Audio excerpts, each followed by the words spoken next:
Connie Francis, born Conchetta Rosa Maria Franconero on December 12, 1937 in Newark, New Jersey, rose from a tough working-class upbringing to become one of the most successful female vocalists of the pre-Beatles era. Growing up in an Italian-American household in Newark's ironbound neighborhood, she was surrounded by music from an early age. Her father, George Franconero Sr., played the accordion and encouraged young Connie to perform in local talent shows. By age 4, she was learning the instrument and singing at community events. At age 12, she won first prize on Arthur Godfrey's Talent Scouts, where the show's host suggested her stage name, Connie Francis, and advised that she drop the accordion, a recommendation she embraced. Her early career was marked by persistence and near misses. Although she signed with MGM Records at 16, her first 9 singles, beginning with Freddie, failed to chart. Francis was on the verge of leaving show business and heading to college when one last-ditch recording session produced her breakthrough. A 1923 song called Who's Sorry Now? After Dick Clark played it on American Bandstand in 1958, it became a massive hit, crossing the Atlantic to reach the top 10 in the UK.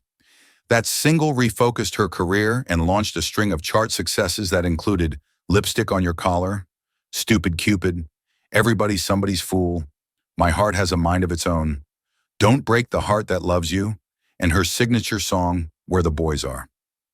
In 1960, Francis made history as the first woman to reach #1 on the Billboard Hot 100 with Everybody's Somebody's Fool, becoming the first female artist to achieve 3 #1 singles.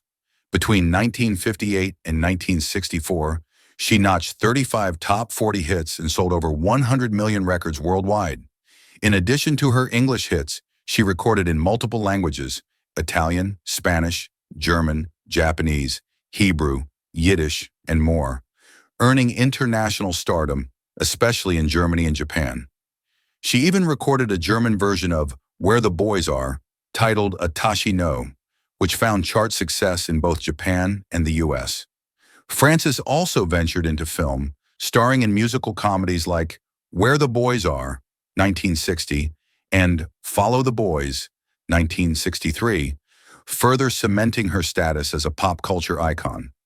She was beloved for her warm stage presence and her expressive, emotive singing, qualities the New York Times described as embodying tenderness and strength. Still, behind the fame and glamour, Francis's personal life was often painful and tumultuous.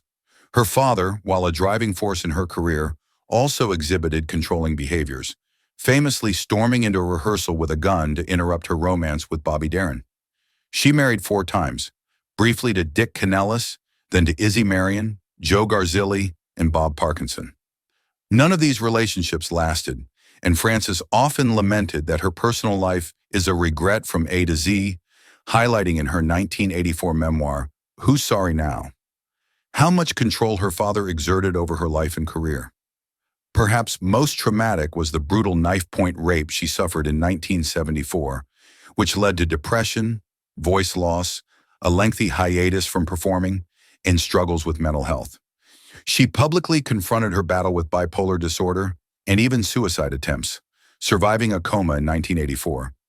She became a vocal advocate for mental health awareness and trauma victims. Her comeback began in 1981 with a return to live performances at venues like Westbury Music Fair. Through the 1980s and beyond, she performed around the world and released new music, including a 1978 album, Who's Happy Now?, and a 1989 compilation, Where the Hits Are. She maintained her fan base and occasionally supported causes like UNICEF, USO, and CARE through benefit performances. In 2003, she began a long partnership with Tony Ferretti, who remained by her side until his death in 2022. Her son, Joseph Jr., born from the marriage to Joe Garzilli, became a central anchor in her life.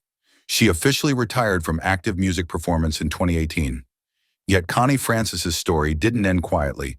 In early July 2025, at 87, she was hospitalized in South Florida with extreme hip and pelvic pain, later complicated by pneumonia.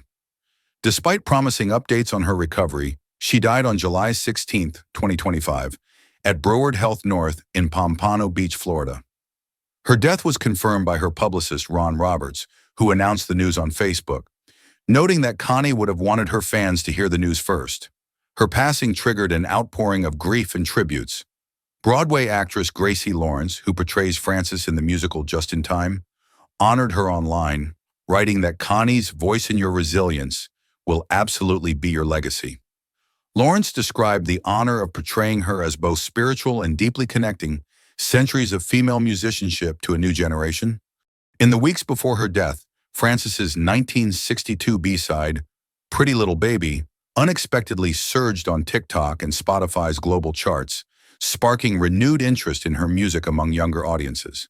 She expressed delight and disbelief, calling the resurgence flabbergasting, touching by how a song she recorded over 6 decades ago could once again spark joy worldwide. Connie's impact spans far beyond the charts. As one of the top-selling female artists of her time, rivaling Elvis and paving the way for women in popular music, she broke boundaries. She was multilingual, cross-genre, and cross-generational. Her willingness to speak candidly about mental illness and trauma made her an early model for artist vulnerability before it became the norm. She recorded in 15 languages, starred in films, battled personal demons, and returned again and again to the stage, never losing touch with her identity or purpose. Her most enduring songs like Who's Sorry Now, Where the Boys Are, and Lipstick on Your Collar remain pop music classics, beloved for their emotional honesty and musical craftsmanship. She proved that a song could be fun yet vulnerable, lively yet meaningful, a combination that has defined how female pop singers have approached their careers ever since. In her memoirs, she reflected frequently on her father's influence, her struggles with love, and the poetry in pain. She called herself fortunate to still be remembered after so many decades. Her TikTok resurgence reinforced her instincts. Music that is honest and heartfelt doesn't age. It resonates. Connie Francis's death marks the end of a life filled with extraordinary hits and extraordinary hardship. But her legacy, resilience, vulnerability, multilingual artistry, and emotional truth endures. She was the first woman to top the Hot 100, the first to reach 3 number ones, and one of the few to transcend language and genre in a truly international way. She was also a survivor, charting Philly tears and chart ascents, tears shed on stage and in times of pain, but always returning, singing again, bridging decades and generations of listeners. Her journey from Newark to the global stage, from talent show hopeful to a million-selling idol, underscores not just a story of fame, but a story of courage. Even in her final months, she celebrated the viral successes of her vintage recordings and supported younger artists telling her story on stage. She embodied the belief that music and resilience can heal, unite, and transcend.